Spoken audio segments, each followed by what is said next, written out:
Hi everyone. ఈరోజు నేను healthy pickle తయారు చేస్తున్నాను. ఈ రెసిపీలో మెయిన్ ఇంగ్రీడియంట్ వచ్చేసి మామిడి అల్లం అండి. ఇది ఈ సీజన్లోనే దొరుకుతుంది. దొరికినప్పుడు మనం గ్రాప్ చేసుకోవాలన్నమాట. హెల్త్కి చాలా మంచిదండి. ఇక్కడ నేను 100 గ్రామ్స్ ఆమ్లా తీసుకున్నాను. మనకి ఇమ్యూనిటీ అనేది ఇంక్రీజ్ అవ్వడం కోసం యూస్ చేస్తాము. విటమిన్ సి కూడా చాలా బాగా ఉంటుందండి. మన హెల్త్కి అలానే హెయిర్కి చాలా బాగా యూజ్ అవుతుంది.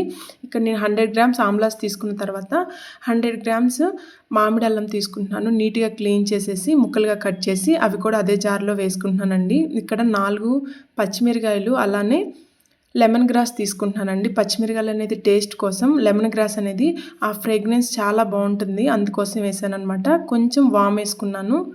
1.5 స్పూన్ సాల్ట్ యూస్ చేశానండి. క్రిస్టల్ కూడా యూస్ చేయొచ్చు, బట్ అది ఎక్కువ తొందరగా మెల్ట్ అవ్వదు కదా, అందుకని. అలానే ఇక్కడ నేను హాఫ్ లెమన్ తీసుకున్నానండి. ఇథనాల్ లేకుండా మంచిగా స్క్వీజ్ చేసేసేయండి. స్క్వీజ్ చేసిన తర్వాత దాంట్లో అస్సలు హ్యాండ్ పెట్టొద్దండి. నీట్గా మిక్స్ చేసేసేసి మూత పెట్టి 1 డే మొత్తం పక్కన పెట్టేసేయండి. Next day early morning empty స్టమక్తో తీసుకుంటే చాలా బాగుంటుందండి. ఆ పచ్చిమిరకాయలు అయితే పెరుగన్నంలో తింటే ఇంకా బాగుంటుందన్నమాట. మనం ఎంటీ స్టమక్తో తీసుకునేది ఏంటంటే ఆ మామిడి అల్లం అలానే ఆమ్లా అండి. చాలా బాగుంది తినడానికి. Thank you so much for watching అండి. ఒకసారి ట్రై చేసి చూడండి, నాకు కామెంట్ చేసి